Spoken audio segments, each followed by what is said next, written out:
बुजुर्ग थे रबी बिन सुलेमान। ये हज के लिए जा रहे थे। उस जमाने में लोग काफलों में पैदल हज के लिए जाते थे। रबी बिन सुलेमान का काफला कूफा पहुंचा तो ये लोग जरूरियात का सामान खरीदने के लिए बाजार चले गए।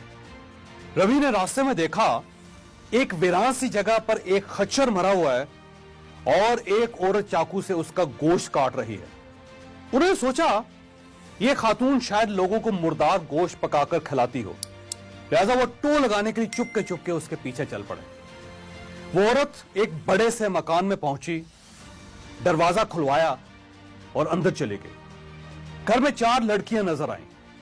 उनके चेहरों पर बदहाली और मुसीबत के आसार थे। औरत ने गोश्त का थैला लड़कियों के सामने रख दिया। रबी बिन सुलेमान का कहना था, मैं दर्जों से झांक रहा था, मैंने देखा अंदर से घर बर्बाद और खाली है। औरत ने रोते हुए लड़कियों से कहा, इसको पका लो और अल्लाह का शुक्र अदा करो। वो लड़कियां गोश्त काट कर उसको आग पर भूनने लगी। मुझे बहुत तकलीफ हुई। मैंने बाहर से आवाज दी, है अल्लाह की बंदी, अल्लाह के वास्ते ये ना खाओ, ये हराम है। औरत कहने लगी, तुम कौन हो? मैंने कहा, मैं एक परदेसी हूं। उसने पूछा, तो तुम हमसे क्या चाहते हो? मैंने कहा, मजूसियों के एक फिरके के अलावा किसी मजहब में मुर्दार का गोश्त जायज नहीं होता, लिहाजा ये ना खाओ। वो कहने लगी, हम सैयद हैं। इन लड़कियों का बाप बड़ा शरीफ आदमी था, उसका इंतकाल हो गया। जो तरका उसने छोड़ा था वो खत्म हो गया। सैयद किसी के सामने हाथ नहीं फैला सकते। हमें मालूम है मुर्दार खाना जायज नहीं होता, लेकिन यह जिंदगी बचाने के लिए जायज हो जाता है और हमारा 4 दिन से फाका है। रबी कहते हैं, उनके हालात सुनकर मैं बेचैन हो गया। मैं काफले में वापस आया और अपने साथियों से कहा कि मैं हज के लिए नहीं जा रहा। सबने समझाया, लेकिन मैंने किसी की नहीं सुनी। मैंने अपना सामान उठाया। मेरे पास 600 दिरहम थे, मैंने वो भी लिए। मैं बाजार गया, मैंने 100 दिरहम का आटा और खाने पीने का सामान खरीदा और बाकी दिरहम आटे में छुपाकर उस खातून के घर पहुंच गया और अपना सारा सामान और आटा उसके हवाले कर दिया।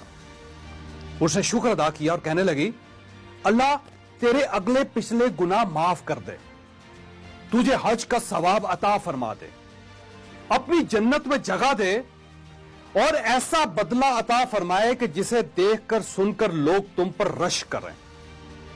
रबी कहते हैं, हज का काफला रवाना हो गया। मैं कूफा में रुक गया। मेरा ख्याल था कि जब हाजी वापस आएंगे तो मैं उनसे अपने लिए दुआ करवाऊंगा। हाजियों का पहला काफला वापस आया तो मैं उनसे मिला और उनसे दुआ की दरख्वास्त की। उनमें से एक ने कहा, कैसी दुआ? क्या हाजी भी किसी दूसरे हाजी को दुआ देते हैं? मैंने हैरत से कहा, भाई मैं तो वो बदनसीब हूं जो अल्लाह के दरवाजे पर हाजिरी नहीं दे सका। मैं कहां का हाजी? वो लोग कहने लगे, बड़े अफसोस की बात है, शायद आप झूठ बोल रहे हैं या शायद आपका दिमाग चल गया है। भाई मेरे, तुम तो हमारे साथ अरफात के मैदान में भी थे और तुम हमारे साथ तवाफ भी करते रहे। रबी का कहना था, मैं अपने दिल में सोचने लगा, ये क्या तमाशा, ये क्या मजाक है। इतने में मेरे शहर के हाजियों का काफला भी आ गया। मैंने उनको भी हज की मुबारकबाद पेश की तो वो भी हैरत से मेरी तरफ देखकर कहने लगे, तुम हमसे पहले कूफे कैसे पहुंच गए? मैंने जवाब दिया, मैं तो तुम लोगों को हज पर रवाना करने के बाद यही रुक गया था। वो बोले, तुम हमारे साथ मजाक कर रहे हो, तुम हमारे साथ अरफात में भी थे और तुमने हमारे साथ रमी भी की थी। रबी कहने लगे, मेरी हैरत में इजाफा हो गया। इस दौरान उनमें से एक शख्स आगे बढ़ा और कहने लगा, भाई इनकार क्यों करते हो?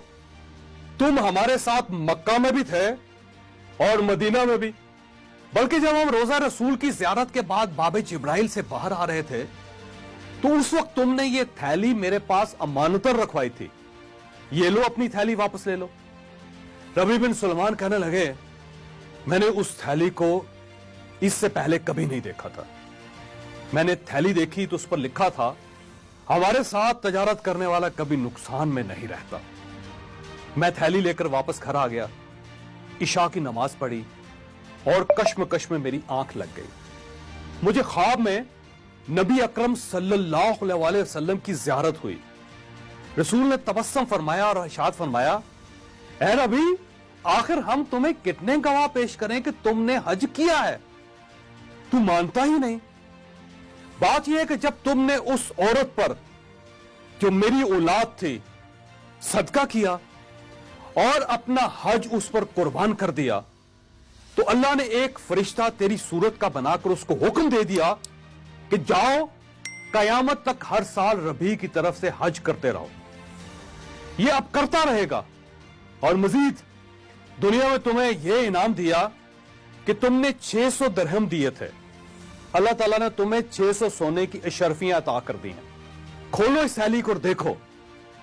रबी बिन सुलेमान कहने लगे, मैं जब सोकर उठा तो मैंने थैली खोलकर देखी, उसमें वाकई 600 सोने की अशरफियां थी। हम अल्हम्दुलिल्लाह मुसलमान हैं। हमारा ईमान है कि अल्लाह ताला के लिए हर चीज मुमकिन है। ये वो कुछ कर सकता है जिसका हम तखय्युल भी नहीं कर सकते। हम ये भी मानते हैं कि इस्लाम में इबादत का दर्जा 10% और खिदमत का दर्जा 90% होता है।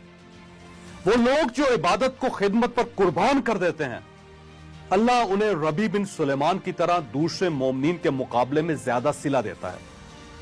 आपको अगर ये फर्क समझ ना आए तो आप अब्दुस्तार ईदी साहब को देख लीजिए और इसके बाद पाकिस्तान के उलमा कराम को देख लीजिए। ईदी साहब ने सिर्फ खिदमत की थी और ये पूरी दुनिया में पाकिस्तान का हवाला बन गए, जबकि हमारे उलमा कराम इबादत करते हैं, इन्हें सिर्फ हम जानते हैं।